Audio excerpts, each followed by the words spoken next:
Oliver Napoleon Hill is a very complex person in history. Born in Pound, Virginia, he would rise up to be one of the most influential motivational speakers that is still read to this day. However, there are many who call him a flim-flam artist of his day. We will try our best to take an unvarnished look at the life of Oliver Napoleon Hill to let you, our reader and viewer, decide which picture he represents.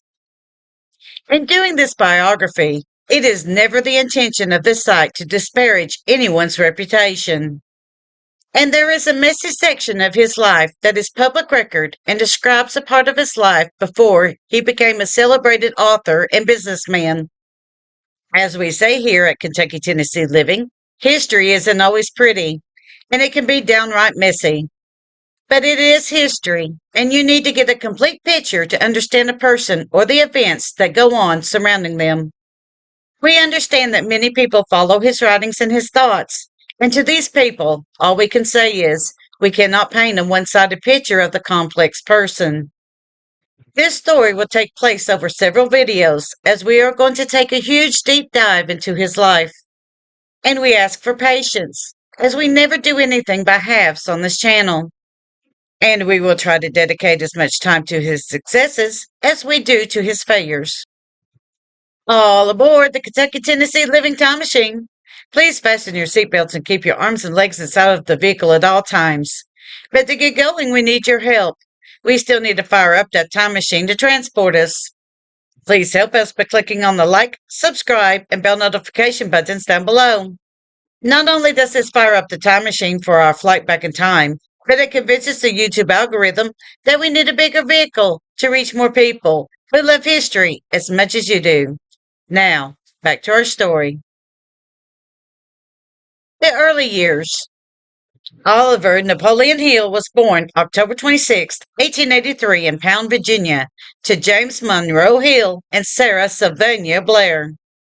He is also the grandson of James Madison Hill and Elizabeth Jones. James Madison Hill came to the United States from England to settle in Pound, Virginia in 1847. When Oliver was 9 years old, his mother died and his father remarried a woman named Martha, who was a widow of a school principal. Martha was a settling influence on Oliver and helped him to want to attend church and school. When Oliver turned 13 years old, he began writing articles as a mountain reporter for his father's newspaper. At the age of 17, Hill graduated from high school and moved to Tazewell, Virginia, where he attended business school. In 1901, after keeping confidential the circumstances of a death of a black bellhop that had accidentally been shot to death by a previous manager of a coal mine, Hill began working for Rufus A. Ayers, who was a coal magnate and former Virginia Attorney General. Leaving his job, Hill enrolled in law school for a short time, but had to withdraw because of lack of funds. Hill would still use the title Attorney of Law, even though there is no record of Hill returning to school to finish out his degree. Marriages. At the age of 15, in 1898 or 1899, Hill married a local girl who claimed that Oliver had fathered her child. The claim was later recanted and the marriage was annulled. Neither she or her child were ever named in the biographies that we have found so far. Edith Whitman was married to Hill from 1903 through 1908. They had a child in 1905 named Edith Whitman Hill. Because of alleged mistreatment of his wife and daughter and infidelity, Edith began divorce proceedings in 1908. Hill's family and friends testified to the claims that Edith had presented, along with Hill's infidelity with prostitutes. Hill married Florence Elizabeth Horner from 1910 to 1935. Florence was still in high school when she met Oliver. She was from a wealthy West Virginia family. The couple married in 1910, but Hill put off the honeymoon until 1919. Horner and Hill had 3 sons together, named James, born 1911, Napoleon Blair, born 1912, and David, born 1918. After a string of failed business ventures and a charge of fraud, Horner had enough and filed for divorce in Florida. Hill had 4 recognized children. Oliver then married Rosalie Beeland from 1937 to 1940. After attaining success with his writings, Hill once again began his lavish lifestyle. Sometime in 1940, however, Beeland filed for divorce, and much of the money that Hill's estate and sale of his book, Think and Grow Rich, went to his wife for the divorce settlement. And his last marriage was to Annie Lou Norman from 1943 to 1970. The couple met when Annie was 47 years old, and Hill rented a room from her. After they married in 1943, they moved to California.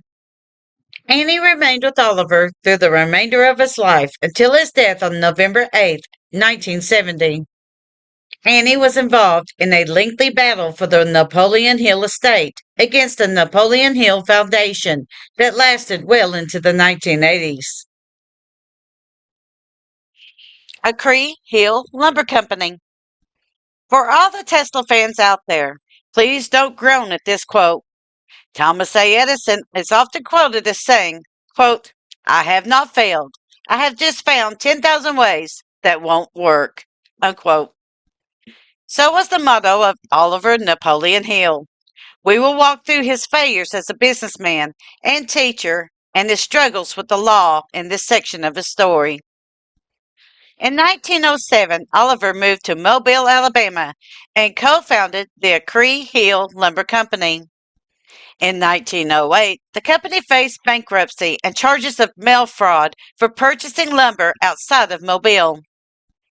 Hill would purchase the lumber from other counties in Alabama and Florida to sell it below cost, thereby failing to generate a profit. We have a copy of the newspaper report concerning the charges leveled at Napoleon Hill. This comes from the Pensacola Journal, dated October 17, 1908. Quote, President of Lumber Company is missing. O.N. Hill of Cree Hull Lumber Company is gone from Mobile. It is claimed that indebtedness of Mill will aggregate at least $10,000. He has not been seen in Mobile in several weeks. Special to the Journal. Mobile, October 16th. The whereabouts of O.N. Hill, said to be the president and general manager of the Cree Hill Lumber Company, is causing considerable anxiety among creditors of the concern in the state and several other southern lumber sections. Hill has not been seen in his office since September 8th. It was reported today that criminal and bankruptcy proceedings are to be filed against Mr. Hill unless he appears very soon and straightens out some affairs concerning his business operations. Several firms of local attorneys have claims against the company, and it is stated that through one firm charges of using the mails to defraud have been made before the federal authorities. United States Commissioner Richard Jones, when asked as to the accuracy of the report concerning the fraudulent charge and whether warrants had been issued for Hill, replied that he had nothing to say upon the subject. The Cree Hill Lumber Company maintained offices in room number 209 of the City Bank and Trust Company building. Persons occupying an adjoining office could not say as to Hill's whereabouts, but did say that he had not been seen around the office for a week or more. The desks in the office were clean, as if not having been in use for some time. Warrants are out. It is known that the warrants charging Hill with the fraudulent use of the mails has been issued, and warrants are also said to have been issued at the instance of alleged victims of the firm in Montgomery. From what could be ascertained, the Cree Hill Lumber Company did not buy to any extent in what is known as the Mobile Lumber District, but on the contrary, bought heavily in other districts in the state and in Georgia and Florida. Among Hill's alleged transactions was said to be the purchase of 17 carloads of lumber from a Georgia firm at a cost of $16 per thousand feet. And this, it was said, the firm, if there are any other members, sold at as much lower price, and so far as known at the time, have been made no returns. There are many reports concerning the method of the Cree Hill Lumber Company current today, and there is much activity in some circles. From the name Cree, it may be assumed that J.O. Cree, well known in local lumber circles, was connected with the concern, but this was not the case. While Mr. Cree could not be located, it was stated that he was not a member of the firm and that his name was used by the concern following the sale of his business. Bankruptcy proceedings against the lumber company will, it is said, be filed in the United States District Court this afternoon or tomorrow. They are being prepared by local attorneys representing creditors of the company. While the extent of the indebtedness of Hill is not given out by those concerned, it was learned that it will be arranged from $10,000 to $20,000. And there is nothing in the way of assets so far as could be ascertained. Owen Hill will be readily recalled as the young man who came into prominence in the city in May last following his arrest by the local authorities on a warrant issued by a member of the firm with which he was then identified charging the alteration of a check. Unquote. Let's just say we couldn't find anyone saying anything about Hill altering checks other than this article. And that's not good. But we shall continue forward. Automobile College of Washington. May 1909. While going through his divorce proceedings with his wife Edith, Oliver moved to Washington, D.C. to start an Automobile College of Washington. It was at this point that Hill dropped his first name, Oliver, and began going by the name Napoleon Hill. The college was set up to help students to build, chauffeur, and sell motor cars for the Carter Motor Corporation. There were accusations of the college being a scam that came from the Motor World Automobile magazine. The magazine also accused Hill's advertising as being, quote, a joke to anyone of average intelligence, unquote. Because of this, Hill changed the curriculum for his college from learning how to make cars to teaching students how to sell cars. But in truth, Hill had set up a multi-level marketing company, or MLM. This is how it worked. The students were encouraged to sell courses from the Automobile College of Washington. They got no compensation for selling these courses. The goal was to bring in more students and not so much about learning to sell cars. However, none of the students received compensation for the labor from making cars or selling classes in the college. Carter Motor Corporation declared bankruptcy in 1912. LaSalle Extension University, Betsy Ross Candy Shop, Illinois Central Railroad, and George Washington Institute of Advertising. Shortly after the bankruptcy, Hill moved his new bride, Florence Elizabeth Horner, to Chicago, Illinois. There, Hill had accepted a new position with LaSalle Extension University. Not long after, Hill helped to co-found the Betsy Ross Candy Shop. Within a year, Hill was forced out of the candy shop partnership and left LaSalle Extension University. In 1915, Hill established the George Washington Institute of Advertising in Washington, D.C., where he intended to teach principles of success and self-confidence. In 1917, Oliver Hill threatened to bring a lawsuit against the Illinois Central Railroad because of low lighting in their passenger cars. Hill claimed because of this, he now needed to wear glasses. It was also between 1917 and 1918 that Florence had taken their children and moved in with her parents in West Virginia. According to the Chicago Daily Tribune, on June 4, 1918, Hill acquired 2 arrest warrants for violation of the Blue Sky laws. These laws protect the public from fraudulent sales of securities. We will now read together what the Chicago Daily Tribune has to say about Napoleon Hill. Quote, Carnegie of educational world, unquote, accused of, quote, blue sky, unquote, stuff. Napoleon Hill last night faced his Waterloo and discreetly retreated. 2 warrants were issued charging him with violations of Illinois blue sky law. He learned of them, is said to have concealed himself in the downtown district, and late in the evening telephoned he would surrender himself at the Detective Bureau this morning. Who is Napoleon Hill? Quote, he is to the educational world what Andrew Carnegie is to the steel business, what Vanderbilt is to the banking business, and what Rockefeller is to the oil business, unquote. At least that is what he says about himself in a prospectus he issued in the name of the George Washington Institute, 80 East Randolph Street, which is a combined school of advertising and a stock selling plan. Also, according to lesson number 3, sent out to his students, he is a candidate for Congress. He suggested, nay, directed, that his students write letters to each of the Chicago newspapers urging his candidacy. The open-hearted man. Quote, I'm going to represent you in Congress, unquote. Read the 3rd lesson. Quote, not because I need a congressional seat.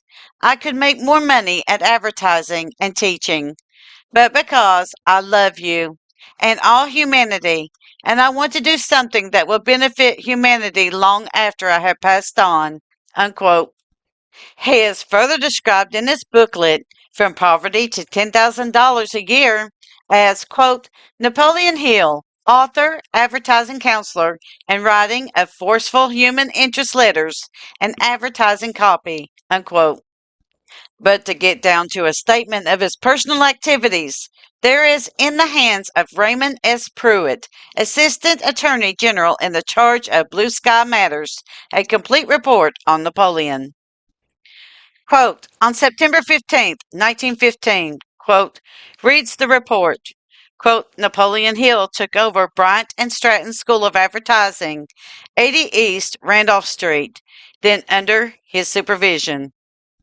He named it the George Washington Institute, and with 2 of his employees as directors besides himself, incorporated the school under the laws of Delaware, August 13, 1917. With a capital of $100,000 divided into 10,000 shares per value $10 each. After appropriating 51% of the stock to himself to secure control, he engaged in a campaign to sell the majority of the remaining shares to investors, principally students, with the avowed purpose of operating a resident and correspondence school of advertising. Investigation reveals that the physical properties and other assets of the Institute appear insufficient to warrant the $100,000 capitalization placed upon it. The school, quote, the school consists of offices, reception room, and 1 classroom on the 2nd floor at 80 East Randolph Street, equipped with 39 school desks, which are said to be property of Bryant and Stratton School. The entire equipment owned by the Institute, including office furniture, a mimeograph, printed supplies, etc., are liberally appraised at $1,200. Despite the negligible character of the school's assets and the already high capitalization, steps are now afoot to increase the capitalization to $500,000, of which is understood Hill is to receive a sufficient share to maintain control. Unquote. The First National. Prospective students have been receiving letters from the First National Trust Association, 64 West Randolph Street, offering to lend them $110 for tuition in the institute, to be repaid in installments at 5% interest. Napoleon, that is Napoleon Hill, persuaded James B. McAuliffe, who came from Buffalo, Minnesota, to invest in the stock of the institute. Mr. McAuliffe is a guardian for a minor brother and sister, Robert and Lucille. He believed that it was a good investment for them, turned over a $1,000 Liberty bond and $670 in cash, and was made secretary of the Institute. He worked there 2 months and then quit. Efforts to get his money back were unsuccessful. Unquote.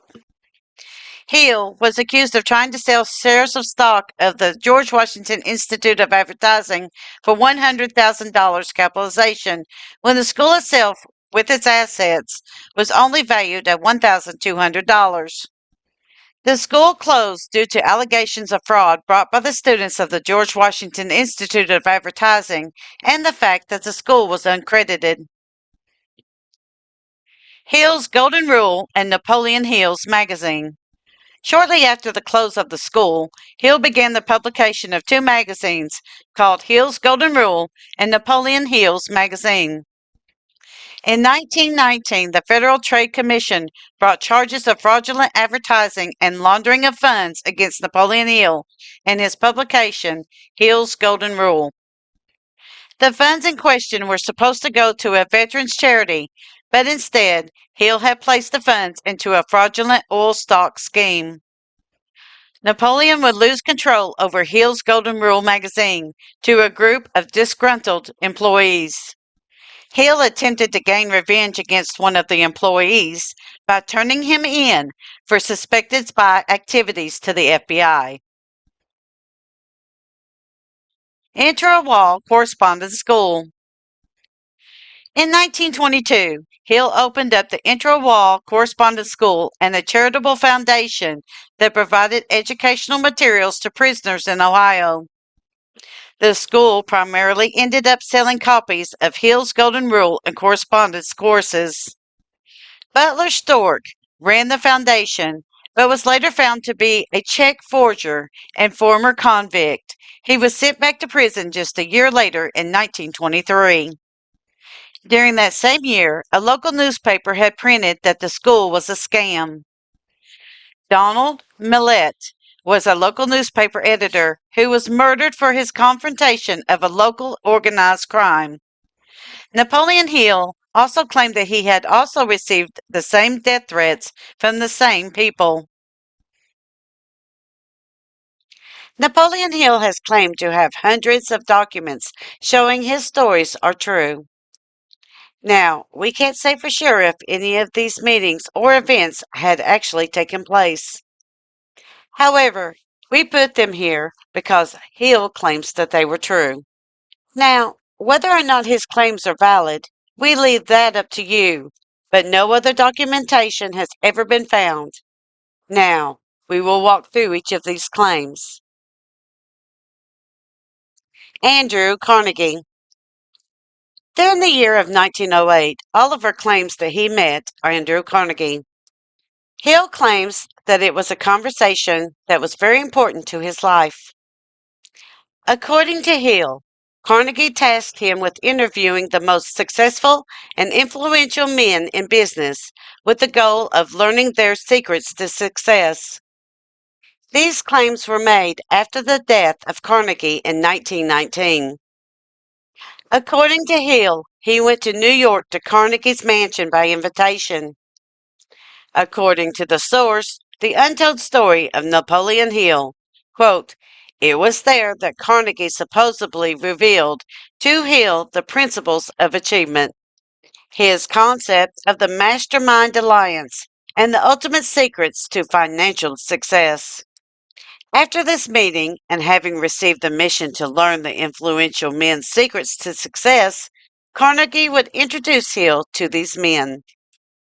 These conversations were published in the books Think Your Way to Wealth in 1948, then in 1953 as How to Raise Your Own Salary, And finally, the book's title is Napoleon Hill's The Wisdom of Andrew Carnegie as Told to Napoleon Hill.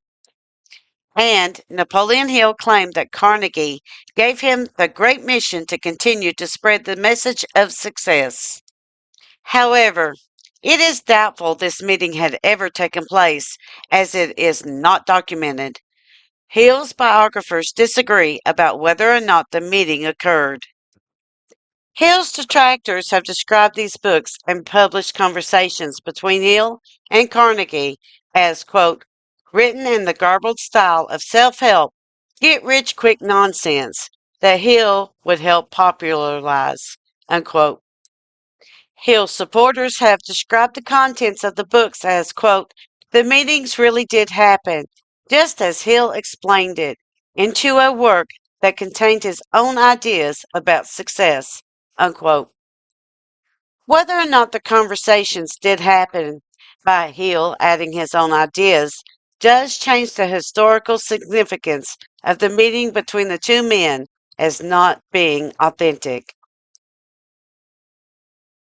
Woodrow Wilson. Sometime in 1918, after the collapse of the George Washington Institute of Advertising, Hill claimed that President Woodrow Wilson asked for help in winning World War I. Supposedly, Wilson offered a great sum of money to Hill for his help, but Hill refused it on grounds that he was a patriot. Now, I am not kidding about this one. But Hill claimed that he was so important to the war effort that he was granted powers to veto the President of the United States. This has to be a huge exaggeration, as the only people who have powers to override a veto of the President of the United States is Congress, and the United States Supreme Court has the right to override the President's decisions by using a law where it is needed to be applied in a court case. He also claims that he was instrumental and participated personally in the negotiation of the armistice with Germany. Unfortunately, there is no proof that Hill was in any way privy to the details of the peace treaty as it was being worked out. To further doubt that this has happened, the White House archives has no records of Napoleon Hill visiting or speaking to Wilson. To add to the doubt of this claim, at the time that Wilson supposedly offered a great sum of money to Hill for his help, Hill was flat broke. But that is not all. At the time, Hill was publishing his own writings at the time, and none of these contained information that he was involved in any way of the work that he would later claim. Franklin Delano Roosevelt. According to Hill's claims, he had another close relationship with the President of the United States. Napoleon Hill claimed that he was the one who came up with Franklin Delano Roosevelt's most famous saying, quote, the only thing we have to fear is fear itself, unquote. Again, there is no evidence that Hill had even met FDR, let alone come up with the famous saying. There is no evidence that Hill helped President Franklin D. Roosevelt to write his fireside chats, as he also claims. This is not to say that this is not at all plausible, but there is no evidence from FDR or the White House to prove these claims. Thomas Edison. According to Napoleon Hill, he was instrumental as an inspiration to Thomas Edison to continue his inventive work. We do know that Hill and Edison met at least once, long enough to take this photo. According to the source, The Untold Story of Napoleon Hill, the Specialty Salesman magazine, December 1923, had the following article about the meeting. Quote, Hill figured on how he could have had a picture made with Thomas A. Edison, so he could give him a medal. He sent a press agent over to announce that Mr. Hill, one of the leading magazine writers, wished to attend the Edison Convention of Dealers. Of course, he was welcome, He asked Mr. Edison to pose with him, a request he could hardly refuse. Unquote. According to the same source, as a classic behavior displayed by Hill, he displayed this photograph as far and wide as he possibly could with the following statement, quote, two of America's famous men, Thomas A. Edison left and Napoleon Hill. Mr. Edison is the inventor of the talking machine, the electric light, the moving picture, and scores of other things that serve mankind. Mr. Hill is the editor of Napoleon Hill's magazine and the New Philistine magazine and believes in making the golden rule the rule of all human conduct. Edison was born of poor parents and began his career as a news butcher on a train. Hill began as a laborer in the coal mines. Both have risen to fame through their own efforts. Unquote. It is reported by at least one source that Edison returned the medal without comment. Destruction of evidence.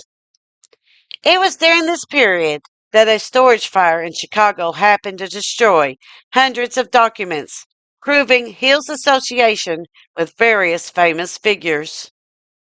These men were considered the most influential movers of the turn of the century, such as Andrew Carnegie, Henry Ford, Edward C. Barnes, Thomas Edison, Alexander Graham Bell, Elmer R. Gates, Luther Burbank, William H. Taft, Cyrus H. K. Curtis, E. M. Statler, Edward W. Bach, John D. Rockefeller, Rufus A. Ayers, John Burroughs, Harvey Samuel Firestone, Elbert H. Gary, James J. Hill, George Shafer Parker, Theodore Roosevelt, Charles M. Schwab, Frank A. Vanderlip, John Wanamaker, F. W. Woolworth, Daniel Through Wright, President Woodrow Wilson, President Franklin D. Roosevelt, and William Wrigley, Jr. None of these men's estates or books have ever mentioned Hill or their endorsement of him, and no evidence can be proven that he met any of them except for briefly meeting Thomas Edison in 1923. Now, we are not saying that these things could not have happened. They could have. We are just saying that there is currently no proof, and some of these claims seem fantastic or not very plausible. Meeting Andrew Pelton. In 1925, Hill began to write his book, The Law of Success, which was claimed to be heavily influenced by the conversations and friendship with Don Millett. Donald Millett, the Ohio newspaper publisher, was assassinated by nefarious people said to be connected with the mob of that time. During the year of 1928, Oliver Hill relocated to Philadelphia, Pennsylvania. While he was there, he convinced a Connecticut-based publisher named Andrew Pelton to publish his 8-volume work called The Law of Success. Hill knew he could not walk up to Pelton in his broke status and expect him to believe that he had the secret to a successful lifestyle. Hill also knew that Pelton, like himself, was a believer in the prosperity self-help movement. Pelton's first New Thought publishing success came from the 1919 Power of Will by Frank Channing Haddock. This book was believed to have impacted Hill's later works. The idea of the New Thought philosophy was to have a very direct and material action upon the world using only your mind. That, if you are positive in this line of thinking, that you would add prosperity and riches to your own life. Like any movement, there was disagreement among its leaders as to how this idea should be taught to others, but Napoleon Hill would be one of its most influential leaders to come. But for now, Hill had to come up with a plan. The plan. As we have stated, Hill could not just walk up to Pelton in this apparent poverty. In fact, he was completely broke. Hill knew that he had to face Pelton as the epitome of style, grace, charm, and above all, success. So, everything about him had to change. Hill's finances at that time were so dire that his wife's family had to take up the slack and pay for the expenses of Florence and her children. It is thought that Hill abandoned his family at this time in his life, as his wife and sons were all living with Florence's mother. Hill would show up for short stints to basically ask for more money, then he would leave again. Hill did write a letter to his wife, according to the blog, The Untold Story of Napoleon Hill, the greatest self help scammer of all time. In this letter, Hill promised his wife that he would, quote, buy a country home for you out of the first accumulation, and then we will begin to store a goodly sum of the remainder in the bank so that I will never again be in the position of having to accept alms as I did last year. I am cured of that forever, unquote. Anticipating the arrival of Pelton, first, Hill went to his brother in law and borrowed a huge sum of money. With this money, he rented an enormous hotel suite in the most prestigious hotel in Philadelphia. He started flashing huge wads of cash around the hotel lobby and lavishly tipped every bellboy and hotel clerk that he happened to come across. He changed his manner of dress to equal the status that he wanted to portray. This idea worked for Hill as he was able to capture Pelton's attention. After showing Pelton the writings he had done, Pelton agreed to publish it. There are those that think that the work is a compilation of incomplete ideas and a mishmash of garbled thoughts and wonder why the book was even published. Even those that are on Hill's side of the fence admit that the book was not very well written. But as a first literary try by Hill, it had amazing success, but not at first. Hill's success.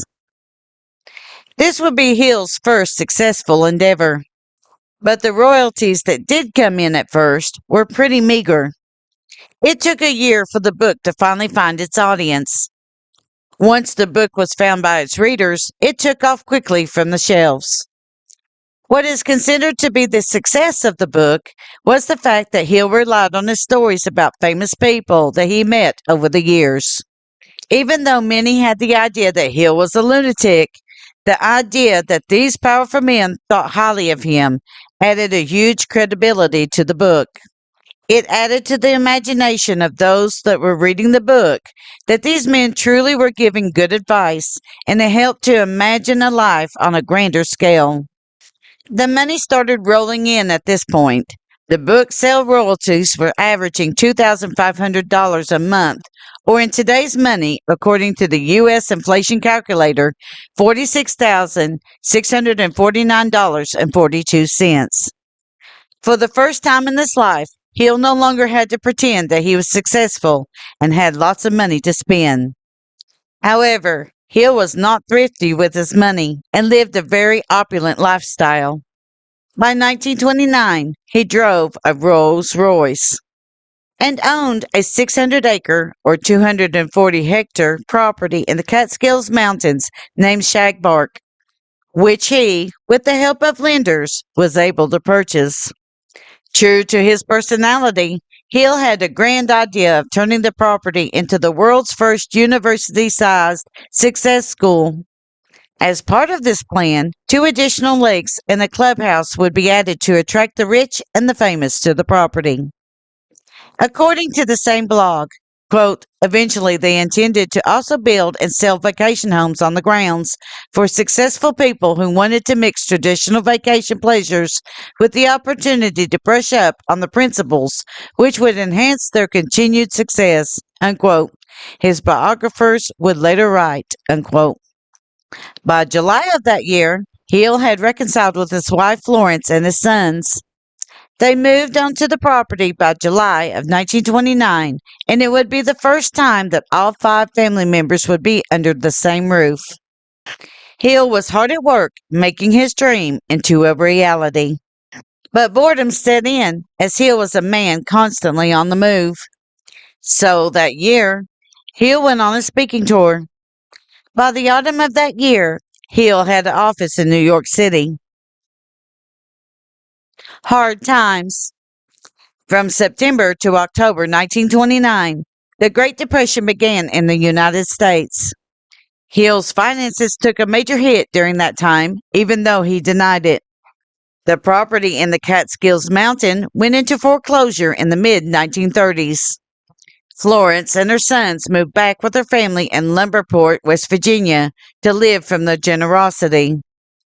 However, Hill did write to his wife often, letting her know that he was currently writing another book and that success would be theirs once again.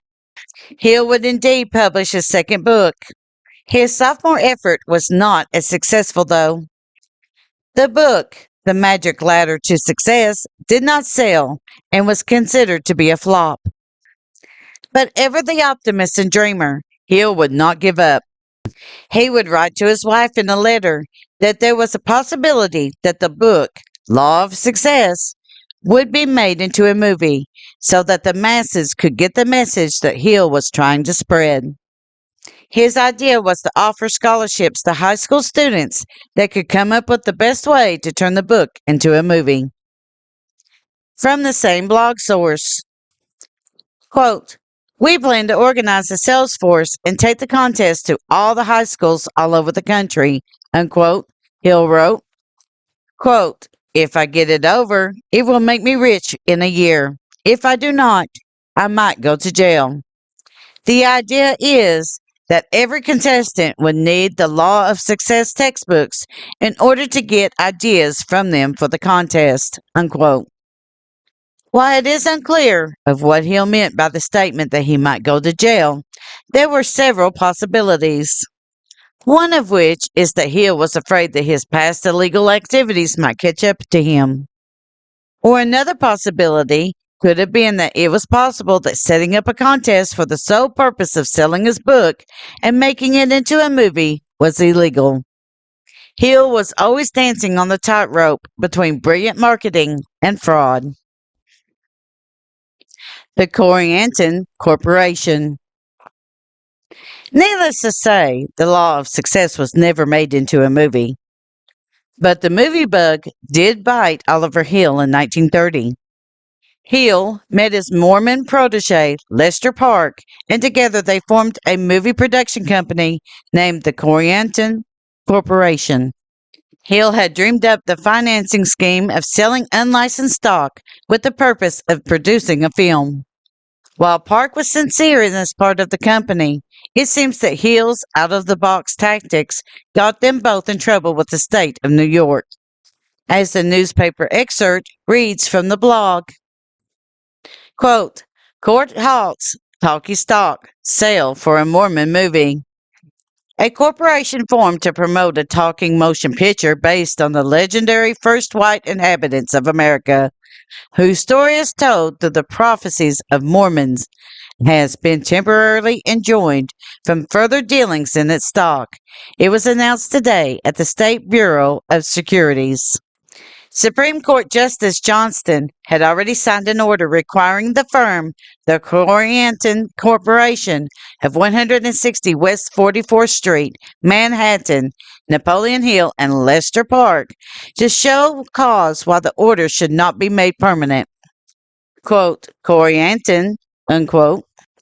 The work of the author named, Orestes Eubene, records the goings on among the people who, according to the revelations of Mormonism, founded the first white civilization in the Western Hemisphere.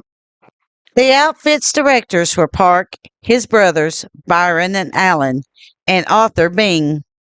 Part of the stock was to be sold to the public, and the rest retained by the promoters, the state says, unquote. By August of 1931, the Corianton Corporation was placed into receivership at the request of the stockholders. One investor, Flora B. Horn, accused Hill of malfeasance and sued for $5 million in damages. Despite all of this, The film Corianton, A Story of Unholy Love, was made and distributed to a limited audience.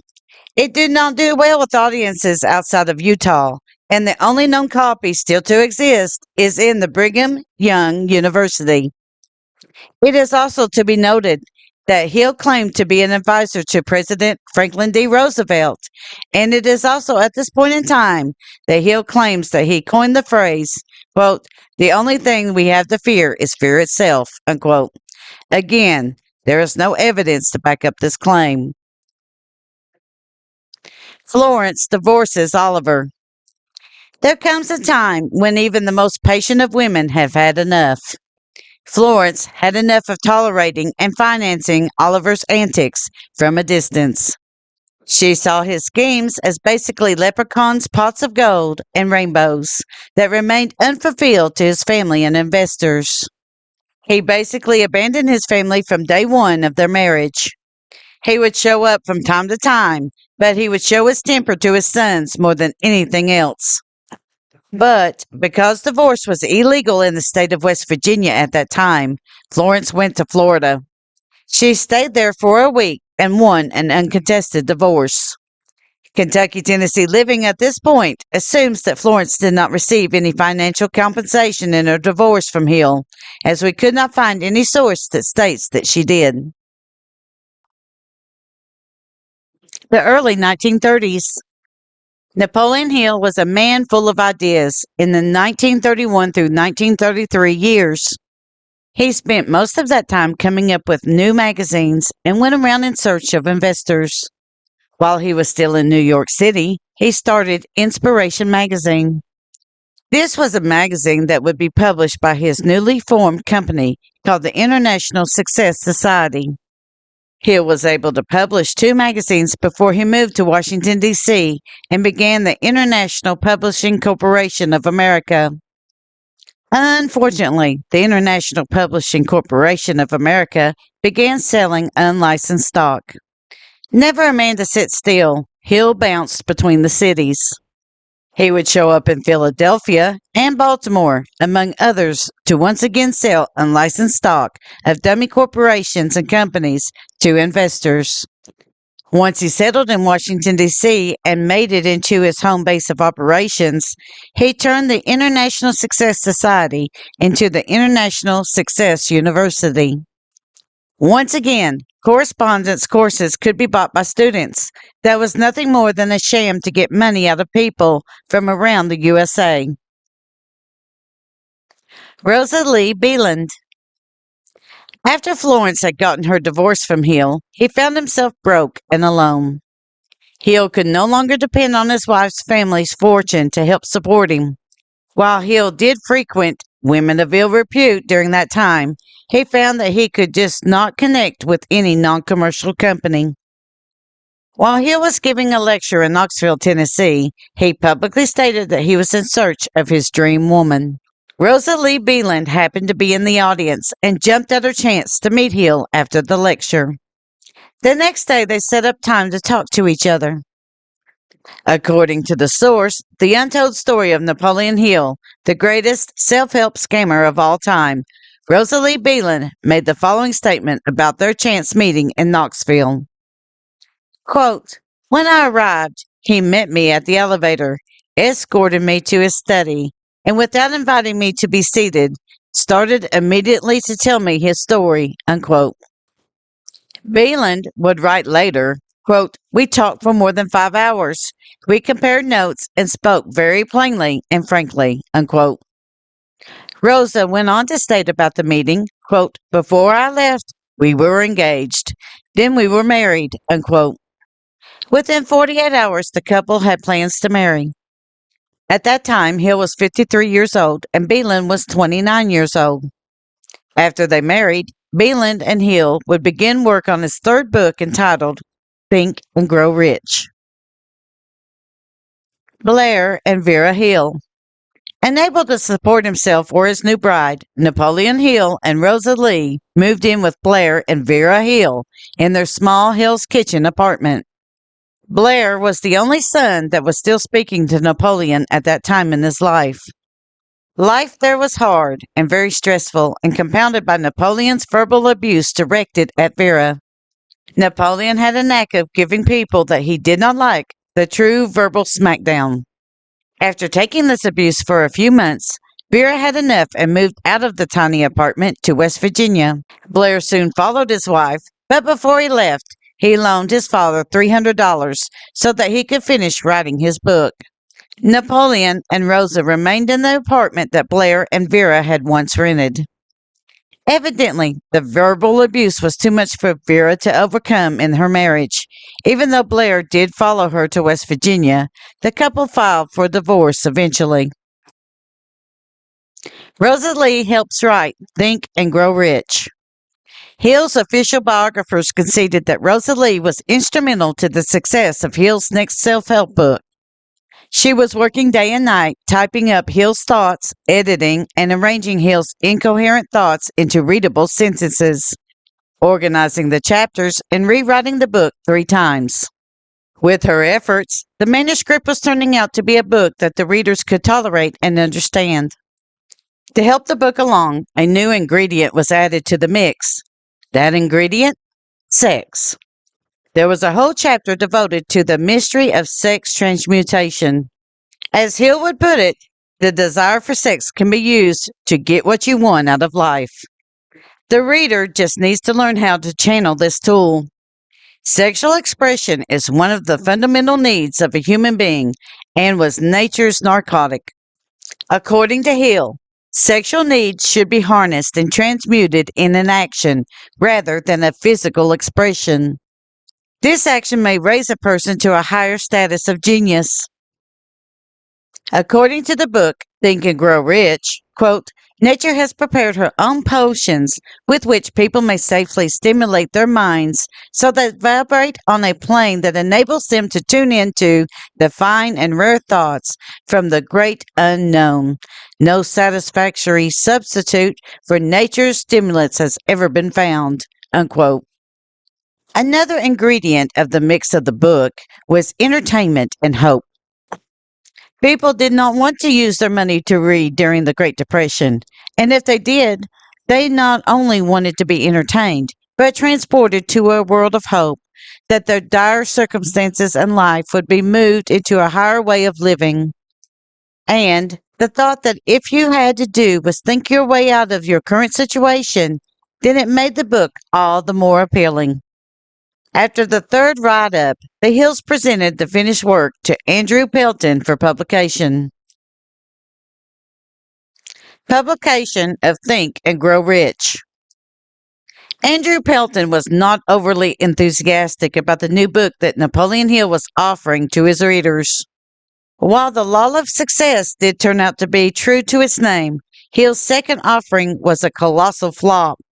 To add to Pelton's misgivings, the United States of America was smack in the middle of the Great Depression. The 2 main things that were going against the book was the very things that was going for it. The citizens had very little money for food and shelter, and the self-help prosperity movement had run its course. Pelton had rolled the dice and agreed to publish Think and Grow Rich. It became a colossal success. The Hills prenup agreement. We get a great glimpse into the Hill relationship from 1937 to 1940.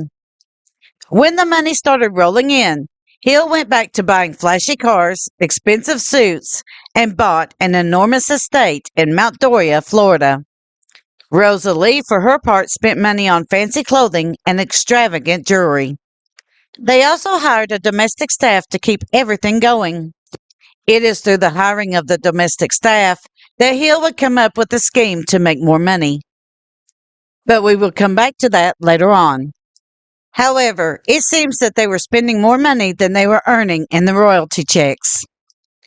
Rosa Lee was very intelligent to have a prenup signed when the couple first married.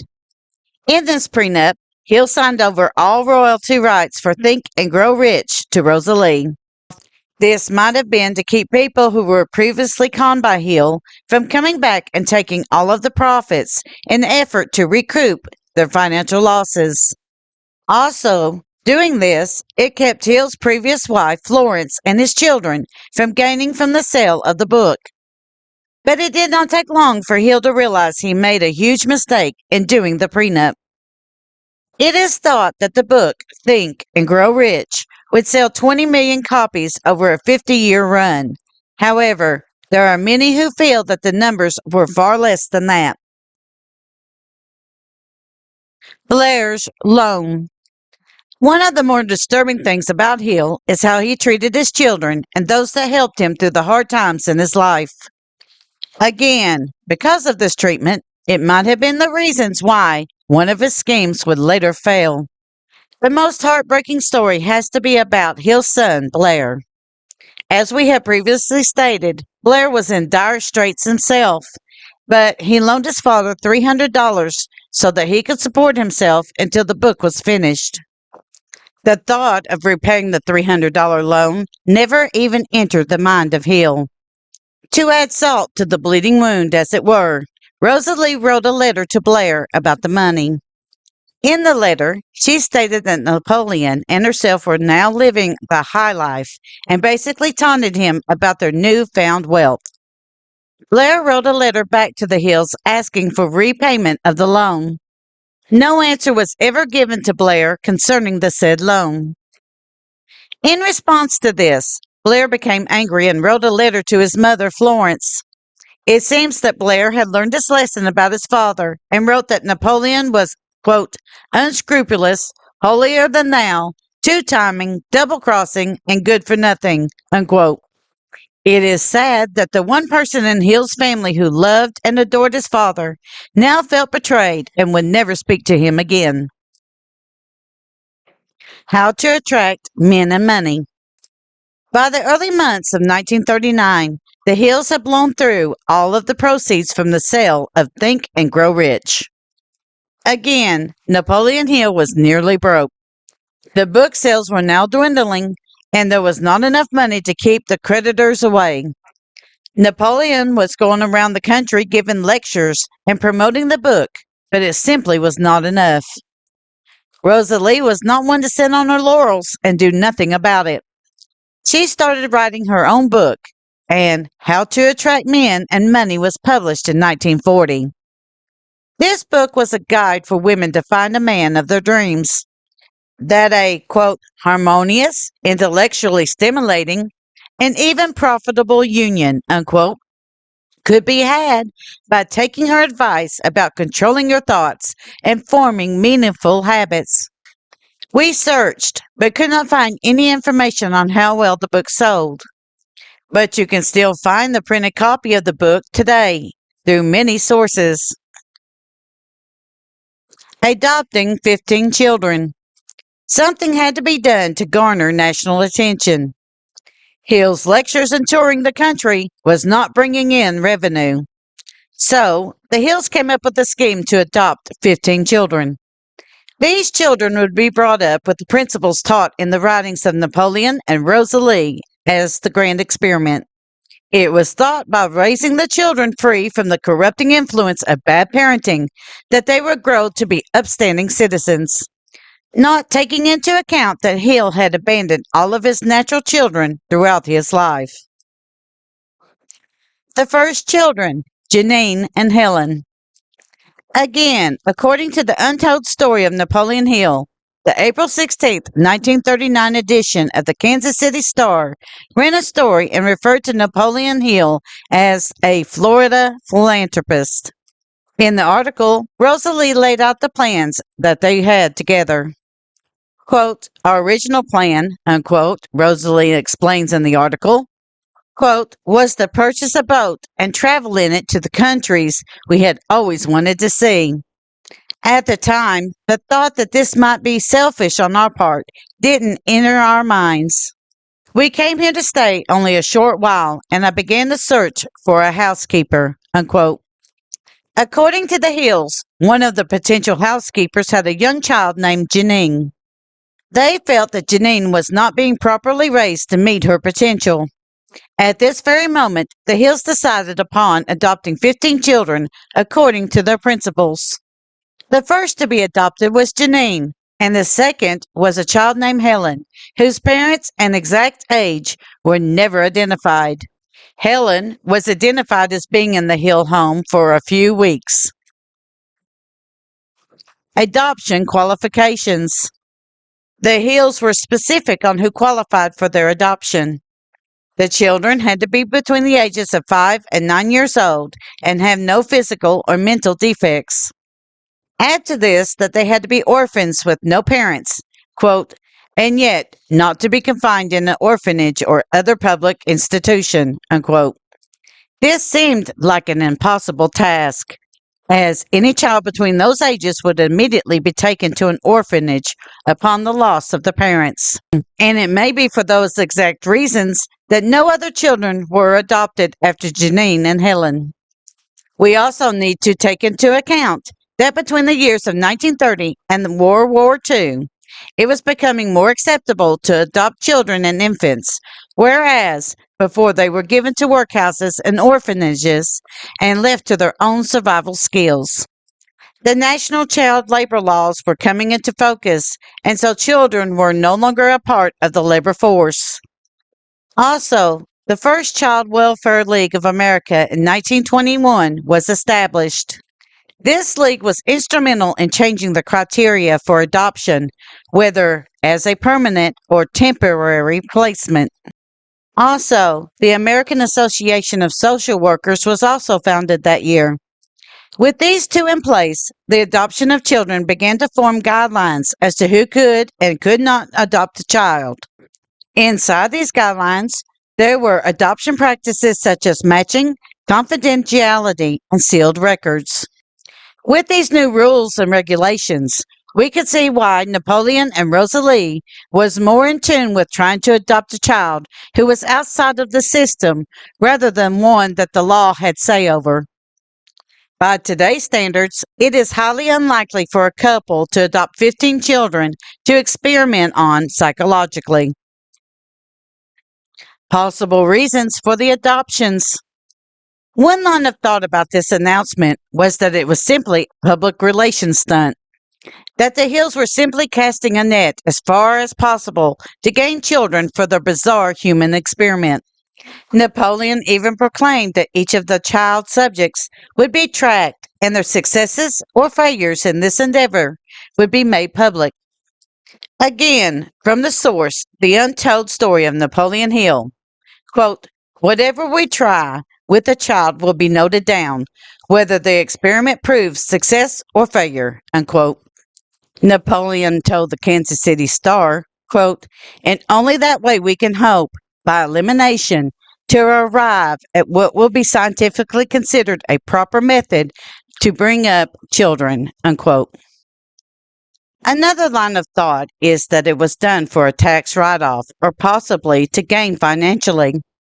After all, there could have been a lot of money come in to support the research, and the Hill family would benefit from the financial windfall. It would not be the first time that Napoleon Hill lived off of the charitable donations of one of his schemes. Again, according to the source material, quote, the official biography of Hill explains that Napoleon's income tax records of the time showed two adopted dependents, but, quote, it is not clear how long the two children actually lived in the Hill home, nor what became of them, unquote. It is thought that Janine was returned to her mother at some point with nothing in the source material to state what happened to Helen. She could have possibly been returned to her existing family or given to the local orphanage. We can only hope that her life was in no way disturbed by the experiment. The Royal Fraternity of the Master Metaphysicians. The Royal Fraternity of the Master Metaphysicians was founded by James B. Shafer. In the 1920s, Shafer was flat broke. He came to New York sometime around 1930 and began the Master Metaphysicians. The stated goals of the group, according to Time, was, quote, the joyous work of the helping others to help themselves, unquote. In just a few years, Shafer had accumulated a following of hundreds of people through his speeches every Sunday morning at Carnegie Hall. Very much a charismatic figure, Shafer, like Napoleon Hill, would draw his materials and spiritual identity from the New Thought movement. His subject matter was on the spiritual potential hidden in the material world, that by simply using our minds, we could change everything around us. If you could think it, then those thoughts could become your reality. By the end of the decade, it was estimated that Shafer had a following of close to 10,000 people. James Shafer would go on to make some pretty remarkable claims. He boasted that he could dematerialize people or things that stood in his way. He was also a huge advocate for positive speech and thoughts as death and illness came from negative thoughts. But Shafer would raise money by some notorious means. According to the source, Jean Gott, the immortal baby, quote, Shafer grew quite wealthy. He raised his money by selling fellowship certificates for a minimum price of $100 apiece. These certificates were accompanied by checks signed by Shafer and drawn on the inexhaustible bank of the infinite in the universal mind. They were dated eternal now and were payable in the currency of ideas and everything desired with no limitations. His followers could also give love offerings of $5. Children could join his cosmic network for which they could donate 1-cent stamps. Shafer tried to shield his wealth by seeking tax exempt status as a religious organization. However, the state Supreme Court ruled that there was nothing religious about his organization, quote, except possibly the solicitation and receipt of funds, unquote, and unquote. Peace Haven, the Royal Fraternity of the Master Metaphysicians, in January of 1938, purchased with the backing of contributions a 2,500,800-acre, 110-room estate in Oakdale, Long Island, formerly the home of William K. Vanderbilt. They renamed the mansion Peace Haven. This gained local attention, as the group was seen as being odd and strange, but mostly harmless, as they were not seen as hurting anyone. The cult was making improvements to the property as they added an outdoor swimming pool and turning the mansion into a retreat for the metaphysicians.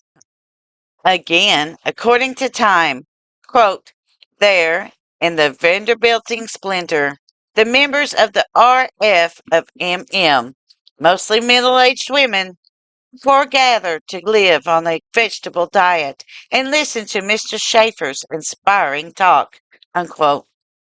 In November 1939, the group would garner national attention with some rather strange views of mortality. They announced their intentions to raise an immortal person. The cult formally adopted a 5-month-old girl named Jean Gaunt. According to the source, Jean Gaunt, the immortal baby, quote, the infant was to live forever, was blue-eyed, red-haired Jean Gaunt. Her mother, New York City waitress Catherine Gaunt, had indicated that she was too poor to afford to raise Jean, so she gave Shafer permission to take charge of her. Catherine Gaunt was not a member of Shafer's organization, unquote.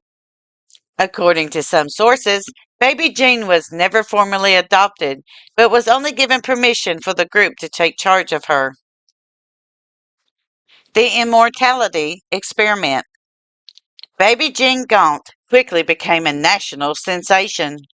The group promoted that by raising Gaunt with a strict vegetarian diet and only positive thoughts, she would become truly immortal. It was their thought that anyone could become immortal if they thought hard enough about it. They set out to prove this experiment by starting with a baby girl. The metaphysicians strictly controlled every aspect of the child's life. According to Jean Gaunt, the immortal baby source, quote, baby Jean was given a private nursery where, in addition to a nurse who attended to her 24 hours a day, she was constantly watched over by Shafer's followers. The plan was to make her immortal by never allowing her to hear mention of death or disease. Nor would she be exposed to any bad or destructive thoughts. No unkind words would ever be spoken in her presence. She would eat an all vegetarian eternity diet. As she grew older, she would learn about alcohol, tobacco, coffee, tea, mustard, vinegar, and spices, but she would never consume any of them. She would receive constant instruction in the group's philosophy, becoming the embodiment of Shafer's belief that immortality, quote, can actually be achieved, not as a ghost or spirit, unquote. When she was old enough, she would assume control of the royal fraternity as its immortal leader, unquote. So it seems that Shafer and Hill basically had the same idea in mind. The only difference between them was Hill was going to use 15 5 to 9-year-old children, and Shafer was going to use one 5-month-old child. But all of the children would be raised in the same manner. E.J. Kahn Jr. visits Peacehaven. Curious about all the national attention, writer E.J. Kahn Jr. paid a visit to Peacehaven in 1940. He spent 24 hours with the cult and published his article about the observations in the March 16, 1940 issue of the New Yorker. Kahn gives a wonderful snapshot of what life was like for the members of the cult. Kahn, in his writings, did make the mistake of claiming that Hill's book, Think and Grow Rich, was among the cult's most revered texts. He stated, quote, which was written by a member named Napoleon Hill, which many metaphysicians regard as sort of a gospel, unquote, as quoted by the source, The Untold Story of Napoleon Hill.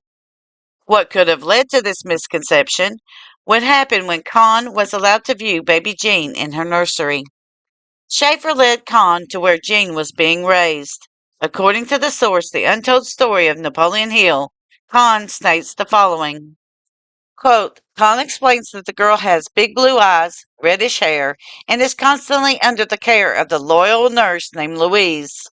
Kahn goes on to mention that Shafer had brought a movie camera into the room. Apparently, Shafer was hoping to document every phase of Jean's development, and even suggested that the document should be put into a time capsule to somehow prove Jean's immortality after several generations have passed. Unquote. Kahn later states in the article, quote, as Kahn looked on, Shafer continued to film and had the nurse stand baby Jean up so that Shafer could capture the child in a variety of poses. Kahn notes that Shafer even had the baby pose, holding a copy of Think and Grow Rich, again misidentified in the article as Think and Get Rich, unquote. It is thought that since baby Jean was photographed holding Napoleon Hill's book, and since the cult itself widely regarded the writings of Napoleon Hill, that maybe they revered the book as a sort of Bible. But what Kahn had neither failed to write, or was not informed of the fact, was that Hill was the godfather to baby Jean. The source states that Napoleon and Rosalie were present at the occasion of baby Jean's first birthday. Even though Kahn did visit Peacehaven for 24 hours, it seems that in that time span, he did not get the full picture of what was happening behind closed doors. It seems that Shafer, like Hill, was good at hiding their true intentions. Even though Kahn was able to state that the cult was, quote, quirky but harmless, despite their get rich quick schemes, their strange beliefs and vegetarianism may be naive, but could be tolerated. He mentions quickly sneaking away for a burger down the street after being fed some, quote, vegetable soup, sauerkraut, and mashed potatoes, a salad of lettuce, raw onions, and jello, unquote. It has been a common theme throughout history that when reporters or other people come to visit such cults, that they get a well-polished version of the story. After all, not only are the leaders charismatic, but they are also great at public relations. Several different cults have gained national attention through the use of the media. And like many before and after, the master metaphysicians' control of the situation would soon be lost to chaos. Shafer and the 1940s World's Fair. It is not often that you find someone who truly backs up his or her convictions, but it seems to be the case with James Shafer. He truly believed in what he was teaching, but this conviction of faith would lead to huge trouble for Shafer later on. It has been reported that Shafer went to the 1939-1940 New York's World's Fair's officials. He proclaimed that the fair needed to dig up the newly placed Westinghouse time capsule. Shafer wanted a paper that had baby Jean's footprints placed inside of the capsule because she would be the only person still alive when the capsule was opened in 6940. Needless to say, this request was refused, as there were no articles stating that Shafer got his way with the officials. And we are pretty sure that the surprising request was met with a huge amount of skepticism. Separation of men and women. There were very strange components to the Shafer group. The men and women were placed in two different groups, which could lead to different forms of abuse of the situation. This was hinted in the news articles of the day, but never expressed outright. For instance, there were thousands of followers, of which the majority were middle aged women. Rumors flew around that there was more going on behind the scenes with these women.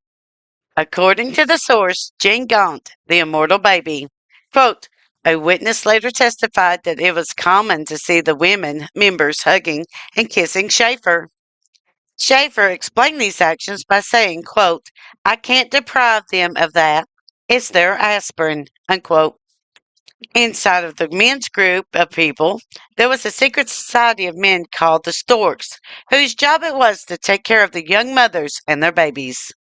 They wore diaper pins on their lapels so that they could identify each other. The author of The Untold Story of Napoleon Hill has a quote from an expert of Long Island history and James B. Shafer, whose name was Diane Holliday. Quote, he does seem to have an obsession with babies, unquote. Holliday tells me about the Shafer secret offshoot of the Metaphysicians cult. Quote, for an extra $500, you had to be male, you had to wear a diaper pin on your lapel, you could make layettes and fold diapers for unwed mothers, unquote. And perhaps it was due to the separation of men and women that became a contributing factor in the lawsuits against Shafer. After all, without the communications going on between husbands and wives about their financial situation, it would be far easier to dwindle their bank accounts. Criminal charges filed against Shafer. The first known charges leveled at Shafer came from a former member of the Metaphysicians named Anna Weber of Queens, New York. She won a $2,500 judgment against Shafer in late 1940 for a loan he never repaid. Through this judgment, Shafer repaid the loan, most likely using other members' money. Other ladies began telling stories to the outside world of how the money was coming into the cult. After enough stories began to circulate, people inside of the cult began filing complaints in the Attorney General's office. Shafer, like his friend Napoleon Hill, was not opposed to using schemes to make money. And like Hill, the idea of selling illegal stock was an easy way to accomplish this. The following comes from the source, The Untold Story of Napoleon Hill. Quote, the cult was modeled after countless schemes that would come before it, as Shafer sold stock in his utopian community, charging between $100 and $400 per share. Wealthy visitors looking on the meaning of life also seemed to have a habit of finding their valuables missing during their stay. One woman reportedly lost two rings worth somewhere around $5,000. When the woman told Shafer, he supposedly replied, quote, nothing is lost in the infinite. You can think them back in your experience, unquote. But there were more complaints piling up. Here's another interesting complaint filed against Shafer according to Time. Quote, according to the Attorney General's office, Mrs. Ann Tomlinson, formerly of Monte Carlo, testified that she had contributed 3 truckloads of antique furniture, $10,000, and $7.50 a day for a private room at Peace Haven during the summer. Dormitory accommodations were $2 a day. Unquote. We have found another testimony in the untold story of Napoleon Hill. Quote, in 1942, one of the cult's wealthiest members felt that she had been swindled. Mina Smith charged Shafer with grand larceny after she gave him money to invest in a magazine. In the early 1940s, the cult already had a magazine called the Truth's Digest, but they wanted more, or at least that was Shafer's story. Unquote. The Attorney General of the state of New York began to take an interest in what was going on at Peace Haven when the complaints began piling up. Because of what was found, the alleged acts of pocketing money for himself, Shafer pled guilty and was sentenced in May of 1942. According to the same source, quote, the judge called Shafer, quote, a thief, an ex-Klansman who swindled his own organization, a spiritual faker, and a religious hypocrite who's been on the loose, preying on the misguided women too long, unquote. Shafer was served 5 years in Sing Sing prison. Blame laid on Hill's doorstep. A year into his sentence, Shafer filed an appeal with the Superior Court.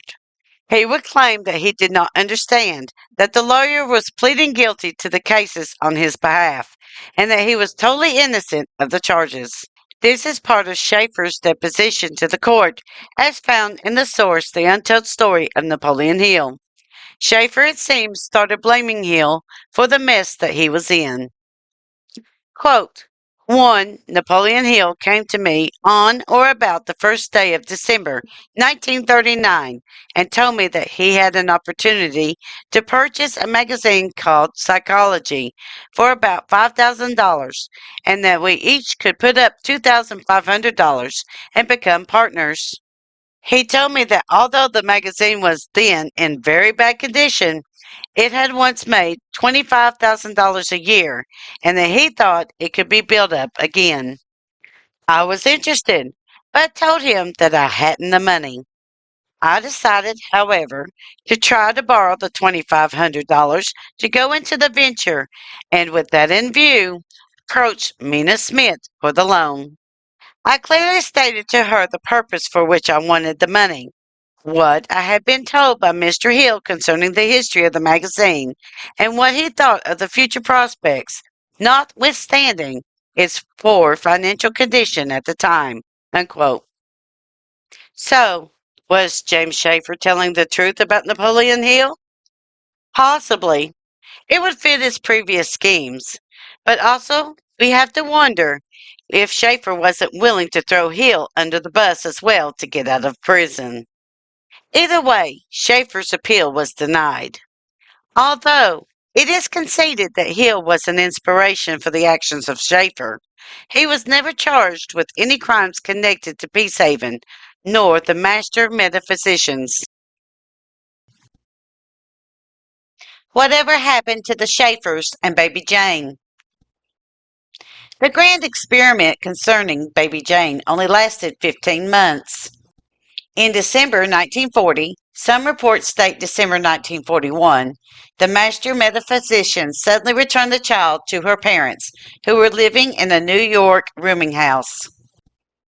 Even though Shafer tried to put a positive spin on this action with the press, saying that the baby was returned because the parents were better adjusted, this simply was not the truth. Mrs. Gaunt had retained the same lawyer as those that had sued Shafer for fraud. In her suit, she stated that she wanted the return of Jane. It seems that Mrs. Gaunt was a waitress at the time of Jane's birth, and she had some sort of loose connection with Shafer. She has heavily implied that Shafer and his followers coerced her to hand over baby Jane. She wanted her child back, and made this fact very clear in the press. The cult had not legally adopted Jane, so they had no legal standing to keep her. Rather than face a losing lawsuit, the metaphysicians relinquished all claims of custody of baby Jane. However, the separation from the nurse, the only stable and constant person in her young life, must have been emotionally traumatic for Jane. According to the source, The Untold Story of Napoleon Hill, the greatest self-help scammer of all time, quote, bringing baby Jane into the picture of the cult is really the beginning of the end of the cult, because even his most ardent followers, their beliefs are stretched at this point, unquote. Holiday tells me, quote, the money starts drying up, and that's really what brings about all of the problems, unquote. Upon the return of Jane to her parents, Shafer left detailed instructions for the parents to follow concerning her diet and the environment that she should be raised up in. It was clear that the Gaunts had no such inclination to raise their child according to the principles of Shafer. They immediately disregarded the instructions, and the press reported that within hours of returning home, the child was eating prunes, which was not on Shafer's dietary list of acceptable foods. It is unclear if the child known as Baby Jane ever reached immortality. There was a report that she was still alive in 2002, that Jane had married, had children, and preferred to remain anonymous. To this day, she refuses to speak publicly about her time as the immortal Baby Jane. And what about Shafer and his family? After his 5-year stint in jail for larceny, Shafer tried to piece his life back together again. He opened up a school in upstate New York and published a magazine. Both were devoted to metaphysical issues. However, his reputation was destroyed, and he never again attained his former fame or wealth. Shafer and his wife Cecilia were found dead in their own car near West Nyack, New York in April of 1955. It was very apparent that their deaths were not an accident, but done on purpose.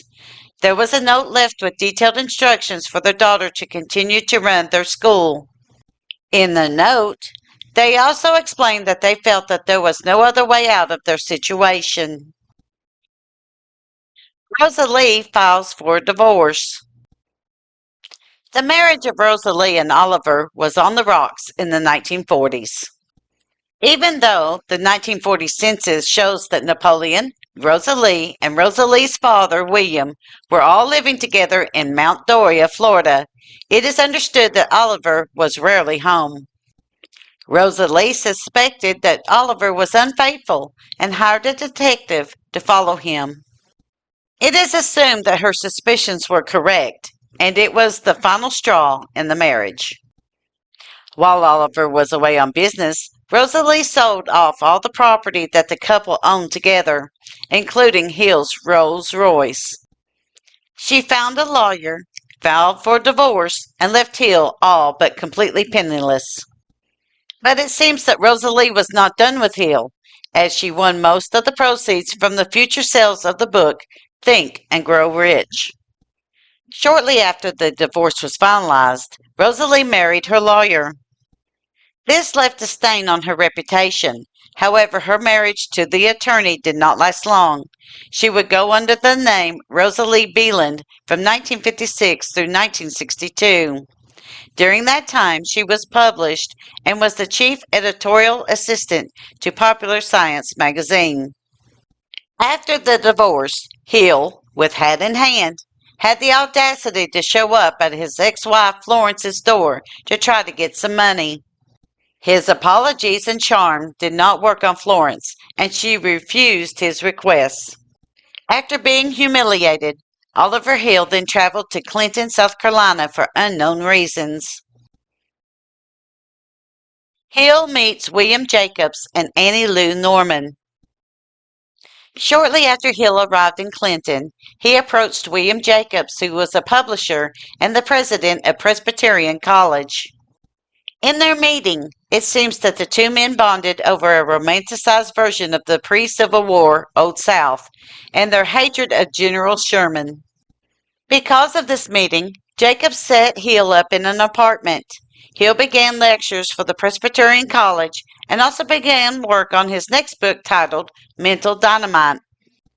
Also, while living in Clinton, Hill captured the eye of William Jacobs' secretary, Annie Lou Norman, who worked at Jacobs Press.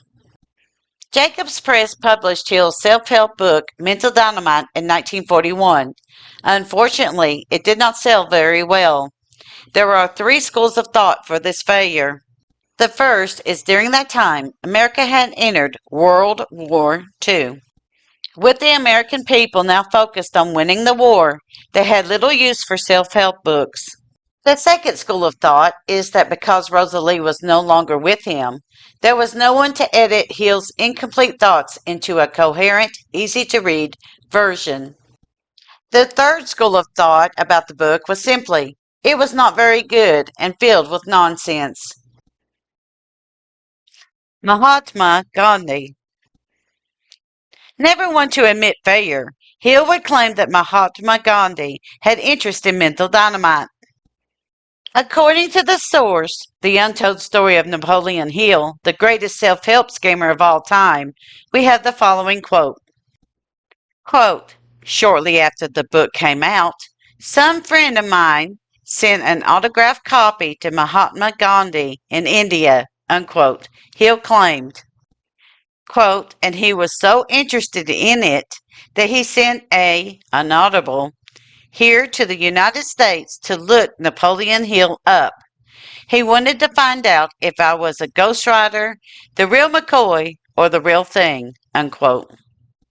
Quote, he had the idea to give wide distribution to that book throughout India. They put me under 24-hour per day surveillance through one of the leading detective agencies, unquote. Now, think about this for just a moment. Hill was claiming that none other than Mahatma Gandhi was a huge fan of his books and wanted to know if he was a real person. Hill never claimed to have correspondence or a meeting with Gandhi, only that he was a fan. During that time in history, Gandhi was busy doing hunger strikes to protest for human rights in his country and major press conferences. As the old saying goes, if you want something, go big or go home. Hill marries Annie Lou. In 1943, Hill would take his fifth and final bride, Annie Lou Norman. Annie would stay with Hill until his death in 1970.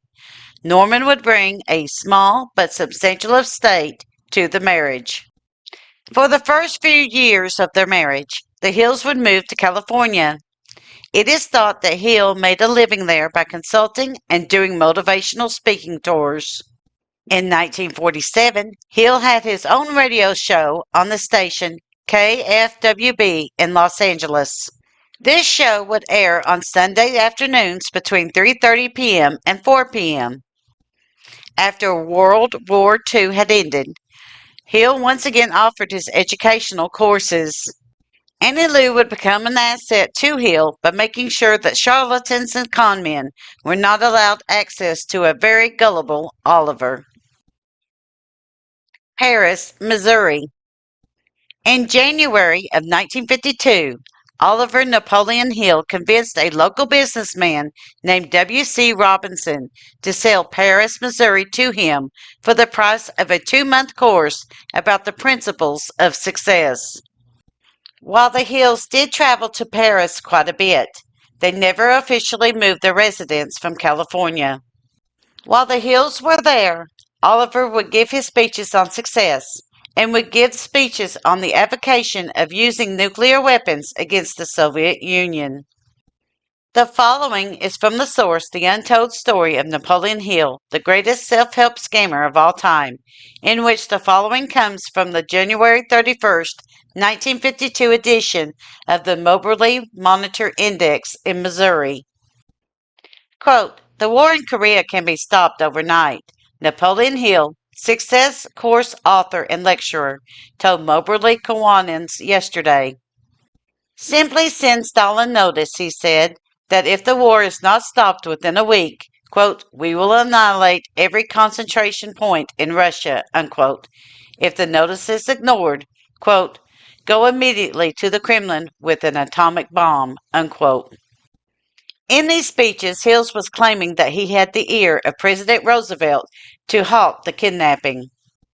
Hill recommended that the funds be given to the U.S. Attorney General to pay for information concerning the kidnappers and that the FBI be used to bring in the kidnappers dead instead of alive. Hardly a speech to be given by a person who claimed that thoughts determined our future. It was perhaps because of these speeches, or the fact that Hill was doing very little for the people of Paris, that the citizens ran him out of town for fraud. W. Clement Stone. One could argue that it was the company that Hill kept that led to his bad ways. And none could fit that description better than insurance salesman and businessman legend W. Clement Stone. Shortly after Hill was run out of Paris, the two men met at a conference in Chicago. Stone was so influential to Hill that the Hills moved their residence to Illinois.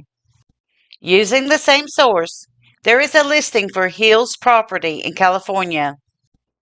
Quote, a December 5th, 1952 listing in the Mount Vernon Register News in Illinois lists Napoleon Hill as having a 3-bedroom home for rent in Glendale, California.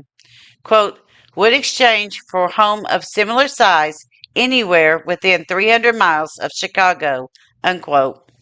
The ad explained about the property at 1311 Ethel Street in Glendale, just outside of Los Angeles, unquote. Stone was infamous for his hard sales tactics.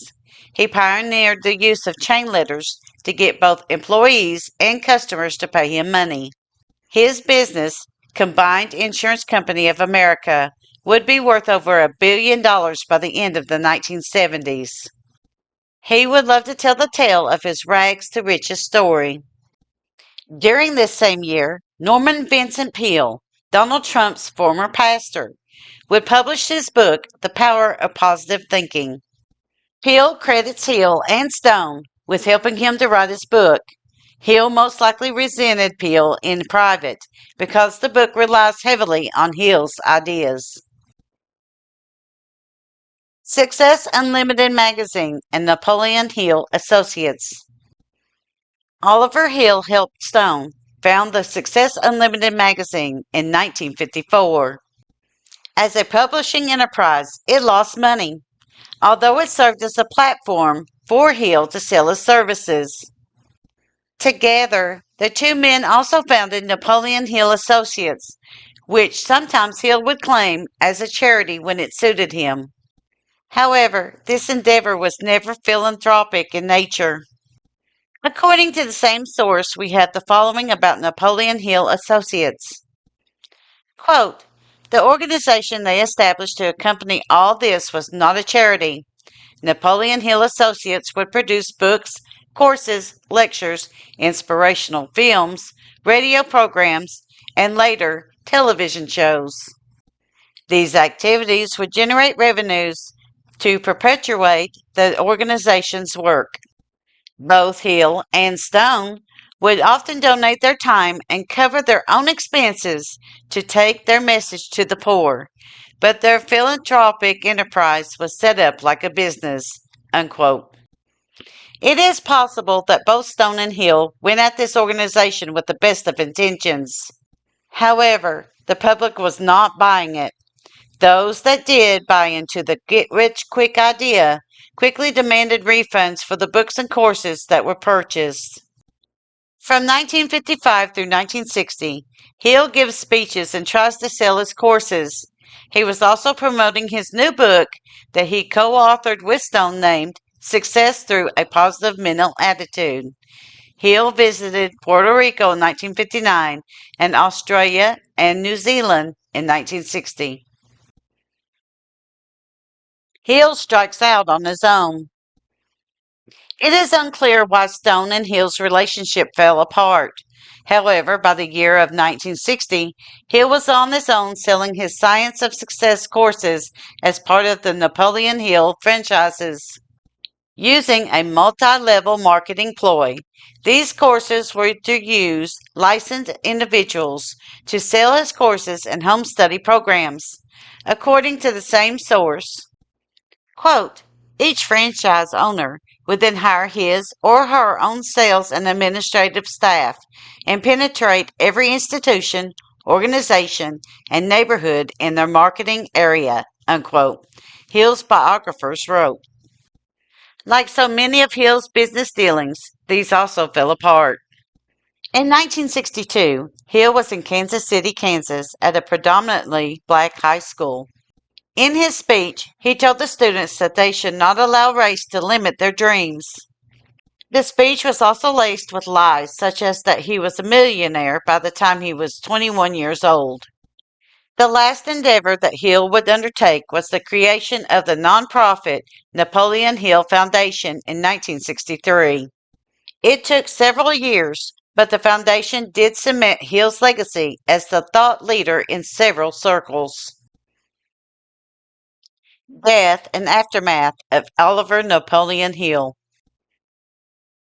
Oliver Napoleon Hill had suffered with ill health for years before he died. Annie Lou Hill had looked after her husband during that time in his life. However, at 6:30 p.m. on Sunday, November 8, 1970, at Greenville General Hospital in Greenville, South Carolina, Oliver Napoleon Hill died. It is believed at the time of his death, Hill had very little money to his name. Annie Lou Hill filed a lawsuit against the Napoleon Hill Foundation for control over the estate left by her husband, Oliver. It seems that the foundation managers had squeezed her out of the foundation after Hill had died and was taking the money that it had made. The lawsuit would not be settled until the 1980s, which Annie Lou Hill would win most of what she sought. She would walk away with the rights to Oliver Hill's books. Final thoughts. We find it interesting that Oliver Napoleon Hill is remembered as he is today. If you think he's a flim-flam artist, one could say that he is one of the most infamous outlaws of the Appalachian Mountains, and he did so without firing a single shot or ordering anyone killed. If one would think of him as a leader before his time, then he is one of the most famous of the Appalachian people. He still inspires others to rearrange their lives simply by rethinking who they are, which is not an entirely bad thing. Hill's books are still being sold, and his memory continues even though he is not a household name. Many leading business people still use his book as a guide as to how to live their lives. While we do not advocate this, we do find it interesting that he is still read and celebrated in certain circles. Thank you. Kentucky Tennessee Living would like to thank you for watching our video series on the outstanding Appalachian people. Don't forget to hit that like button, as the more likes we receive, the more likely YouTube is to suggest our videos to other viewers. Also, to receive notice when we upload a new video, be sure to subscribe and click the bell notification button. We thank you for continuing to support Kentucky Tennessee Living as we are discovering the mysteries in Appalachian history.